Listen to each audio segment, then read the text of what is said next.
everybody doing today? I am Heather Shertia, the Executive Director of Digital Wish, and we are here on a mission to solve the digital divide. So I am so excited today. We have a fantastic agenda here for librarians today. We've got Donna Howard, the Student Support Resolution Coordinator from Cuesta College, as well as Leslie Foshee, the Library Coordinator from Cuesta College.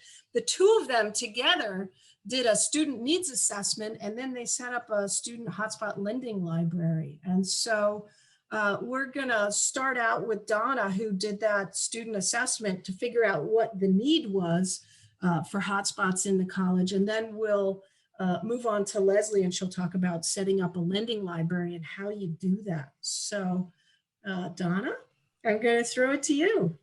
Good morning. Good morning. This is so exciting. At Cuesta College, probably like most community colleges across the United States, when COVID hit, we realized that technology had become a basic need, just like food or housing, and that we were underprepared to provide that need to our students. So we quickly realized that our students had to have that technology, not only to be successful in school, but to take advantage of the opportunities that were coming with the challenges of COVID-19.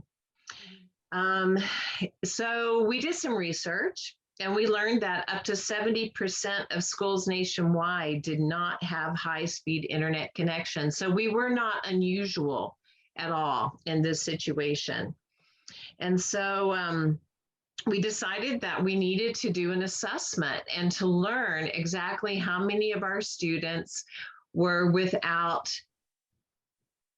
internet on demand 24/7 without using their smartphone. And so this was the first of this type of survey that we had ever done at Cuesta. And it was quite challenging, but kind of exciting as well. Leslie, do you remember how the conversations kind of went during that time? Well, I think Donna and I were communicating a lot about how students were just really struggling to get their assignments completed. Some of the students were actually completing their assignments on their phones, their smartphones. Can you imagine writing a 1,000-word essay on your telephone? So, you know, Donna and I were really aware that there was a really high need for internet access for students, hotspots. And so we really just actively started looking for a program that we could implement. And so what was it percentage-wise? Did you, because we did, right when COVID hit, Digital Wish went out and did an assessment of 10% of the schools in America. And the thing that we found was between 12% and 19% of kids don't have an internet connection at home. Did you find that that was a similar data point when you did the assessment? Yes, we did. So we learned a lot about surveying, right? So we had an extremely successful basic needs survey a year prior, where we had more students than in the history of the school had ever responded to a survey. And so we were quite arrogant and we felt like we really knew how to do surveys, right? Right. Yeah. And what we learned was that during COVID-19, the surveys didn't work as well. People were overwhelmed and they were stressed out, and our students were having to do so much online all the time that they really had difficulty responding to a survey. And so our first shot at it, we didn't do that well. We didn't get as many responses. And so What did you learn through the process? What were those best ways to administer a survey? Well, one thing that we learned was that we had to have an incentive. So we didn't have the staff to do a phone survey, which is, you know, often a really good way to do a survey. We didn't have the manpower nor the technology capability to put something in the mail, nor did we have the luxury of time. to do something by the mail. We definitely couldn't do something in person. You know, our campus was sheltered in place, so there was no opportunity to talk one-on-one. So it had to be via email. And so what we learned immediately by our failed survey was that our questions had, even though there were multiple choice, we had too many options, that we needed to limit the options to 1 to 5, or we needed to have it open-ended, which makes it much more difficult to try to pull out that data. And Yeah. so, what was your survey tool? We've been using SurveyMonkey, and it has just been so easy to set up a survey and so easy to administer. And tell us about what tool you used and how that came about. so we're very fortunate. We have an institutional research department. And so we are very privileged to be able to craft questions, and then we have our own expert department that can then review them and make recommendations for changes. And then we put out the survey on multiple platforms. One was through traditional email to everyone who has a Cuesta email address. And then on the Canvas desktop, we were able to put an announcement across the top of the desktop that gave a link to the survey. So students, we have like over 13,000 students that have access to Canvas. And so all 13,000 received that announcement that the survey was open as soon as they went to that desktop. So, and that was probably, that was the first time we'd ever used that platform for administering a survey, and it was extremely successful. Yeah, and even if you don't have instructional research on campus, you can, SurveyMonkey does have a free account. It does limit the amount of respondents, but it's a good starting point for your first little survey if you just have a few questions you want to ask. So. Yeah, well, I'm really curious about how you ask those questions on the survey, because there's so many grants out there coming down the pipeline, and right now there's a huge amount of money in the ECF fund, the new Rescue Act funding for K-12 schools and libraries. And the questions that you ask are there's a big part on needs assessment. That's a huge part of finding that grant funding. And so not only is this needs assessment good for assessing the need for your library and to figure out how much of a hotspot lending program to take up or to figure out where your students are, but it's also necessary for some of those grants like ESSER, like ECF that are coming down the pipeline, to have that needs assessment data so that you can qualify for what is $7 billion in financing for hotspots and laptops for the ECF fund. For ESSER, it's different by state. So let's talk a little bit about what questions to ask and how you ask those. So share with us what your story was.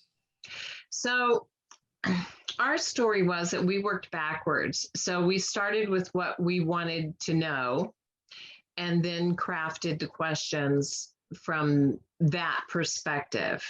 And we continually asked ourselves why. Why did we want this question included? How would the data be used?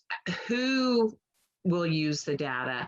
And because we're a college, like most educational institutions, we're really concerned with persistence and resilience. And so we kept asking ourselves, how will this question help us to further resistance and persistence? And so, resilience and persistence. So talk about what that is. What's the meaning of that in your context? So for the community college, persistence and resilience is that a student might get a D on a test or maybe a course, but they continue with their education. They continue to choose to take the next class or to continue with that class.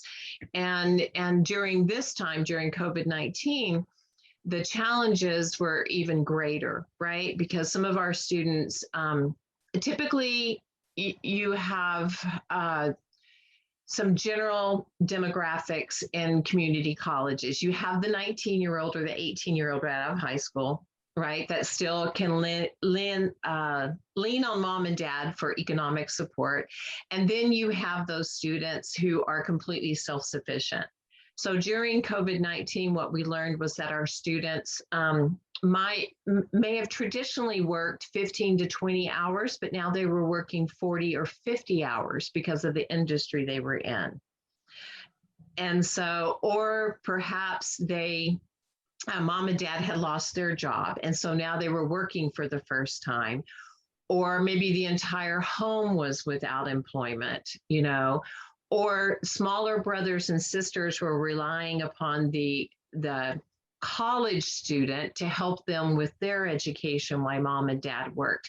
So the challenges were much greater than normal. And so we were working to identify how we could help people to keep chugging along, with all of this vast of challenges. And so, and Leslie and I were on that end of the phone where we would receive the phone calls from the students. Yeah, absolutely. Wow, we And I had think some of those same stories come in as well of, the kids that became the child care provider because the parents, their job employment situation changed. So, and so in that climate, internet access becomes even more important, right? Because it not only becomes the educational platform, it becomes the entertainment platform, it becomes the family connection, so how do you stay in touch with family across the county, across the state, across the nation? It becomes the economic opportunity, right? You can't go into your local unemployment office. You've got to be able to get on the internet to make that unemployment claim application. So it becomes so much more necessary. It in my mind, it became more like a way to sustain good overall well-being and mental health, right? Because it became that way to remain connected. absolutely, I agree. well, let me share my screen again and talk about some of the things that you did in the survey itself, like limiting the number of questions, providing incentives, what kind of incentives? Yeah, so what we learned on our failed survey, or what I call our failed survey, is that we only had 15 questions, which we thought was very reasonable. But like I said, our multiple choice options were too great. I think the first one had like 30 options, way too many options, right? And so on our most recent survey that we feel like was really successful, we only had 5 questions. And 2 were yes or no, and then 3 were open-ended. So we really limited it. We had a small incentive. It was $10. But we learned that any kind of incentive was really helpful. And the feedback we most recently got from the students was that they would have actually preferred swag, like a t-shirt with the school name on it. That's kind of cool. You can put the library logo on. Exactly.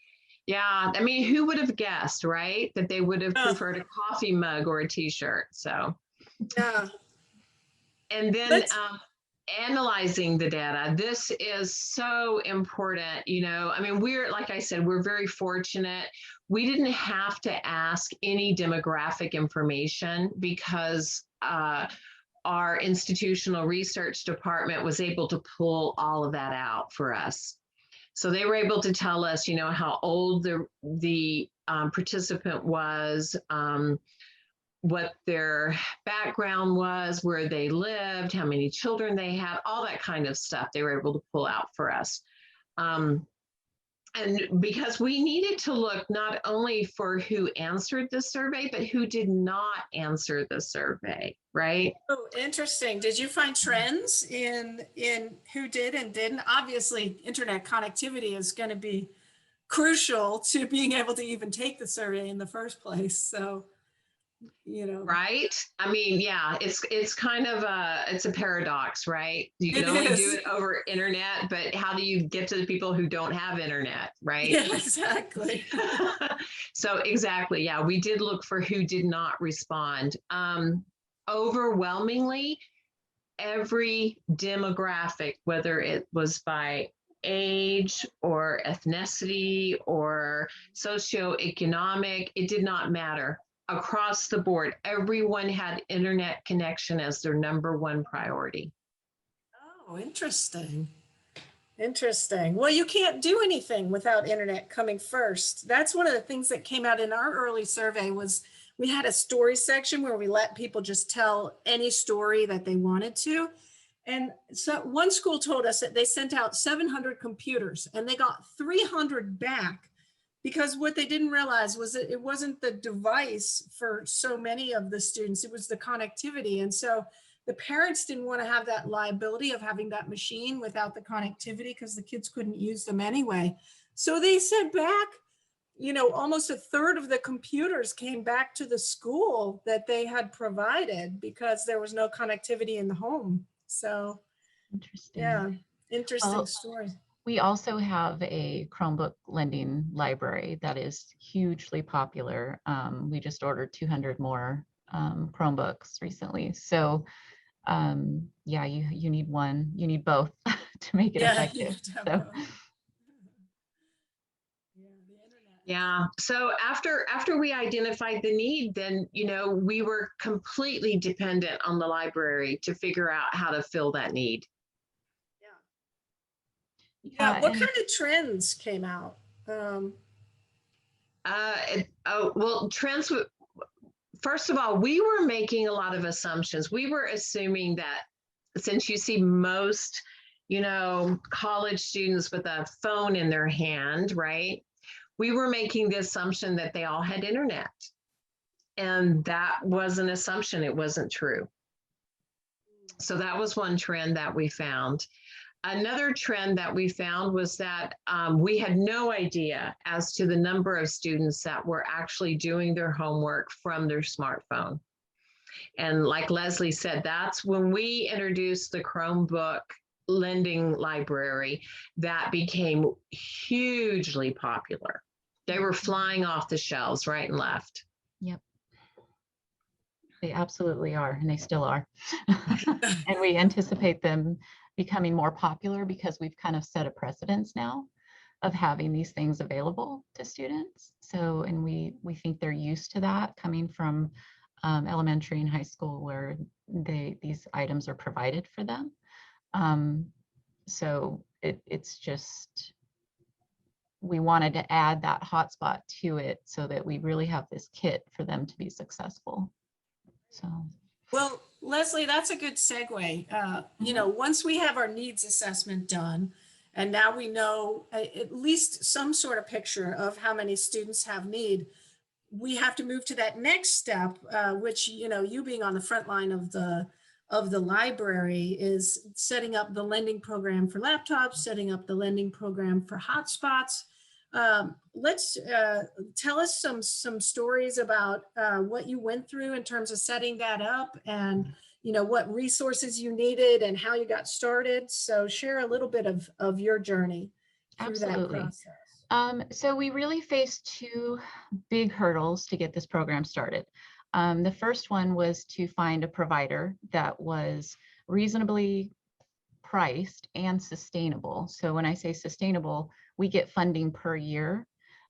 So if it's an outrageous amount of money, they might fund it 1 year, but then the next year they might not. So we really wanted to find something that we could sustain for at least a few years, especially to get us through this pandemic and in order have students be successful. So that was our first hurdle. The second hurdle obviously was to find funding. So basically we went and we started getting quotes, and as I was receiving these quotes, I just thought, there's no way this is going to happen. It's not sustainable at all. And so I was talking to one of our librarians, and she had heard some chatter on the community college listserv and about a hotspot lending program. So she kind of did some research, found that for me, and forwarded it to me. So that's how I found Digital Wish Foundation, where they provide free devices, and then you just pay the service fee. You are limited by campus in the amount of devices that you get. So I do want to point out that their partnership with Mobile Beacon, if you need more devices than what Digital Wish provides, you can also buy those devices for $69 a device, and then you still have that same $10 service fee, which is super sustainable. Like, we can do this. So finding them was like, wow, this probably would not have happened without Digital Wish and Mobile Beacon. So I'm so thankful to them and this program. You know, I want to interject because I remember the day that Leslie contacted me and told me, Donna, I have found a way we can get these hotspots. And I remember we were both just like, this is so exciting. It was a struggle, and we were so excited. I can't tell you. Oh, well, our service is subsidized. It comes, there's a little cable fee on your bill, your cable bill that you pay every month for like $3 or $5. It's one of those mysterious fees down at the bottom that subsidizes the internet that we provide with Mobile Beacon. So Mobile Beacon is actually getting, half of the cost of the service paid for. So it's actually subsidized by a nationwide cable subsidy, which is really cool because it allows you guys to get internet for $10 a month, and it's, unlimited. So it's wonderful. We're so grateful. So that was our first hurdle. So we found our company. We were super excited. The second part of that is that we then needed to find the funds to actually make the purchase and pay the service for the year. So I know it's gonna be different for each school.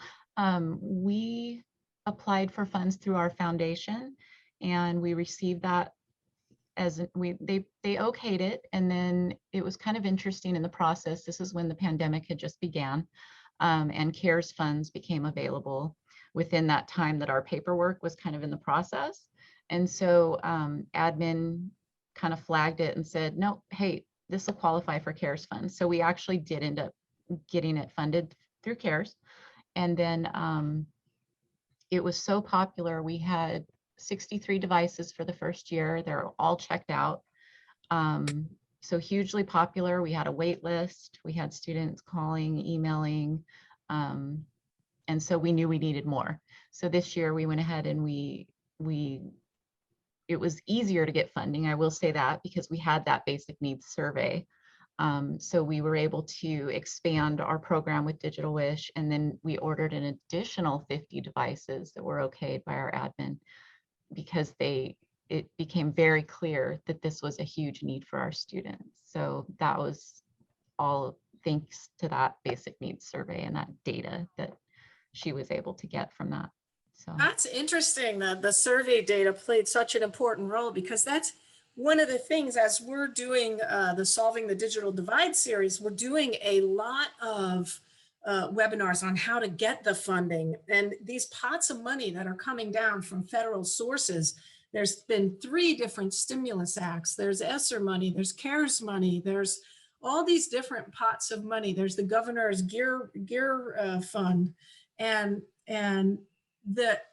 as we talk to some of the top experts in grant writing, they point to 2 things that you have to do straight off the bat. The first thing is the needs assessment, and the second thing is to get your vendors aligned. And that's exactly what you guys did right off the bat, is you did that needs assessment and got those vendors in place, and you you knew where you were going to go. Only then can you take the next step, which is writing the grant or finding out where the money is or hunting down the funding. So, kudos to you guys for just hitting the nail right on the head right there.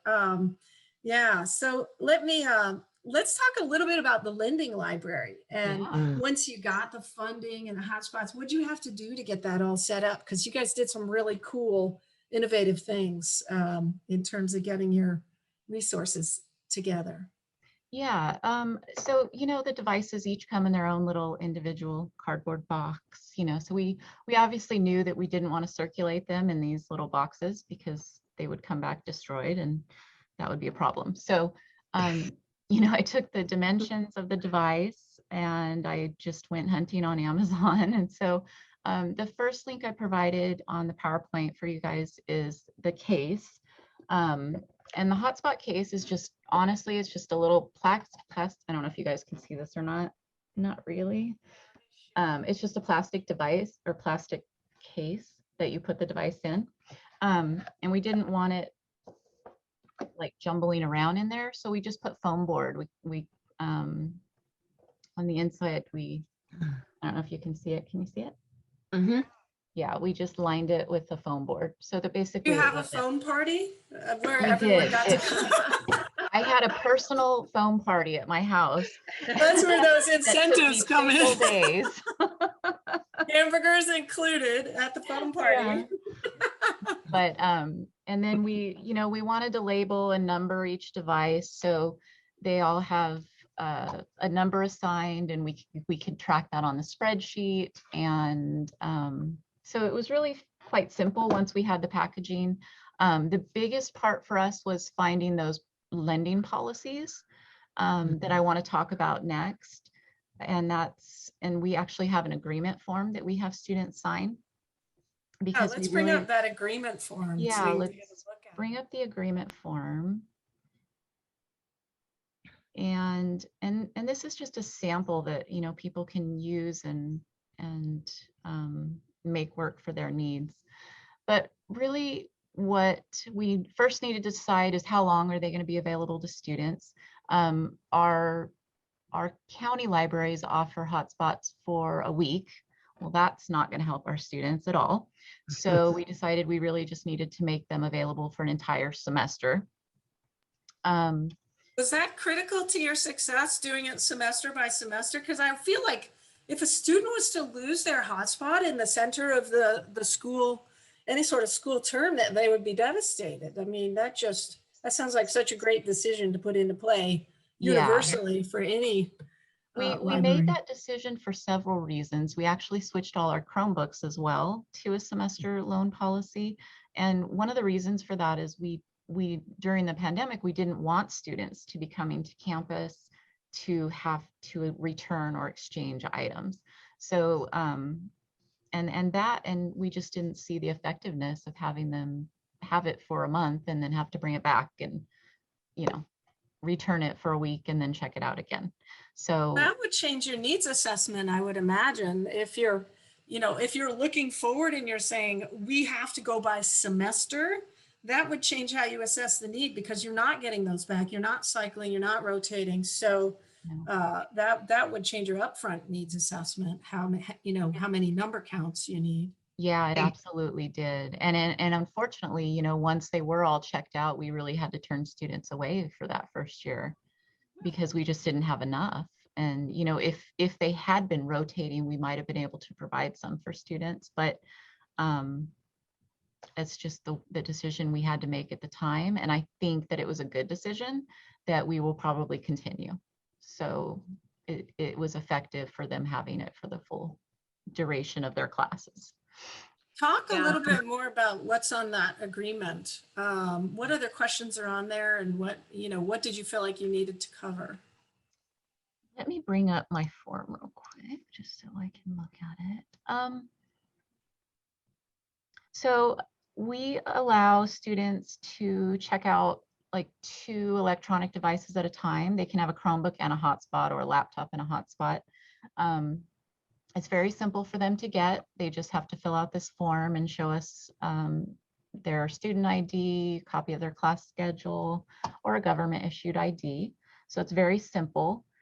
We keep this agreement form on file for an entire semester. So they only have to fill one out. They don't have to come and fill, 3 or 4 different ones out in case they return and need to check out a new one. Is there an assumption of liability for the equipment? Like what happens Yeah. if it gets lost or broken, or my little brother, Yeah. shoots his baseball through the screen? Then, Yeah. then where are we? So all libraries, operate with that assumption that there's going to be a loss Yeah. of things. And so, we don't want to punish students if someone stole their Chromebook and their hotspot out of their car. So we really encourage them on the form to report that as soon as possible to us, as well as our public safety. That way we can note that happened and get them another device and another Chromebook, whatever they need, so that it doesn't affect their classes. We aren't all about fees. We do put that there are fees on here. So they're initialing that, yes, they're taking charge of an $80 hotspot. We're going to charge them basically $85 if it gets lost. Now, if it gets stolen, we're probably going to work something out with them. We're not going to charge them for something like that. But if someone just loses it, they left it somewhere, they lost it, we're probably going to charge them for that as a replacement. So it kind of depends on circumstances, but we do really try to work with students on stuff like that because we don't want to hinder their success. So let's see what else. And then we do include campus security information in our agreement form so that they have that information. What about filtering? I know there's SIPA requirements. I don't know how much that goes up into the college years as well. I know we have that for K-12. Yeah, we do not do that. You don't do any filtering? Not at our level, no. Okay. Yeah. Yeah, a lot of the hotspots come with SIPA compliant filters for K-12 already. I know that ours do, and other vendors do as well. But yeah, And I don't. Let's say we've never had a student refuse to fill one out either, have we? No, for the agreement form, no, never. They're very thankful. I think they just appreciate the fact that we have them, that they're willing to do anything to get this device in their hands and to make life easier for their school journey. So what kind of difference has it made in the lives of your students who participate? What are you seeing kids crossing the digital divide, becoming tech savvy, becoming, workplace ready? This honestly, if we look at this whole issue, this is a workforce development issue. This is our future workforce.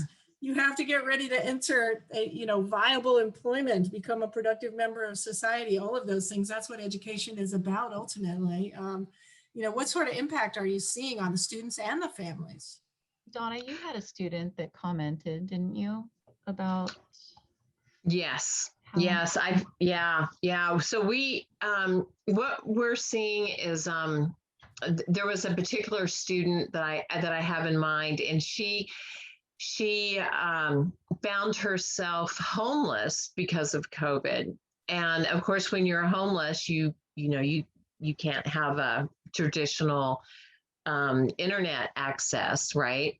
Through a router and everything in your home because you don't have a home. And so she shared how just if it had not been for her ability to get a hold of that hotspot and for it to have been free for her, that she would not have been able to continue her education. And this is a student who was we don't really have like honors programs in college, but it was in a very high performing program for,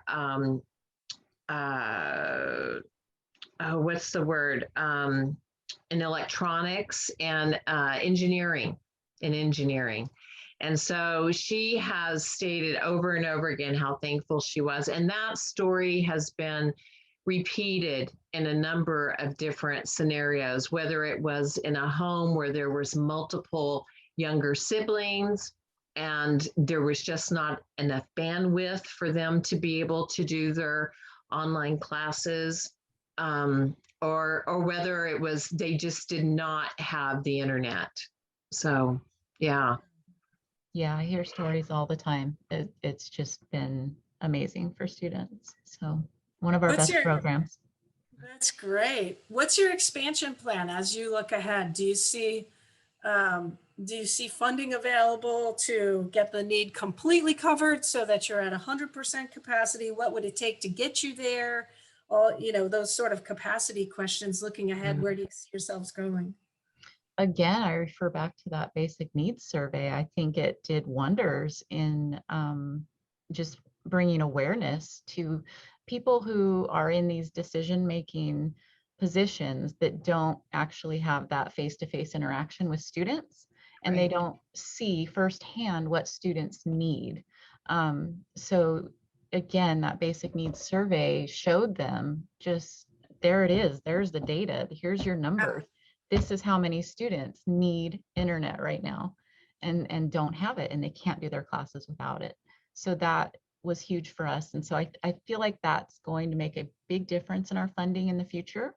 And I hope it's sustainable. I hope we can continue to grow our lending library. So I have high hopes. So, Donna, from you, any closing comments, any tips or tricks that you'd hand out that, you'd say, if you're going to do one thing, this is the thing that you want to do, what would you say? Well, I would say the timing of the survey is so important. So typically we have done a survey at the end of the semester. And so this fall, our survey is going to be at the beginning of the semester, because we're going to ask students, what is it now? You've been in class for 3 weeks. What is it that you need now in order to be successful? And I expect that once again, internet access is going to be a #1 priority, because there's just too many other variables that affect a student's ability to have 24/7 reliable internet access. Yeah. Well, thank you, Donna. Thank you, Leslie. yeah. Yeah, I'm so excited that you guys have come on, and thanks for sharing your stories, and thanks for sharing your journey through this awful COVID issue, all the issues that have come up around COVID. But, on the good side, it has shone a light on the digital divide and has allowed us for the first time to understand that there is need, that there is this problem, and that we can address it by doing the needs assessment, by finding out how many students actually have need, and being able to share that. We had one school district actually tell us that they had followed on the heels of other schools in their district, and they had actually integrated their needs assessment survey into the school registration process. So I thought that was a neat little tidbit that came in from another one of the webinars that we did, that you have to do surveys and answer questions and fill out forms as part of your registration, that's a natural piece of that maybe happens in pencil and paper, maybe happens online, depending on where you are in your COVID, in your COVID relief strategies. But that might be a neat way to do it as well, is to put it in as part of registration. Well, thank you for coming on. I just want to say, keep your eyes open. There'll be lots more episodes of Solving the Digital Divide coming down the pipeline. Some great stuff on funding and some great stuff on distribution strategies for libraries and schools. So get on out there, solve the digital divide. We're all in this together. Thanks for coming on. All right. Have a great day, everyone.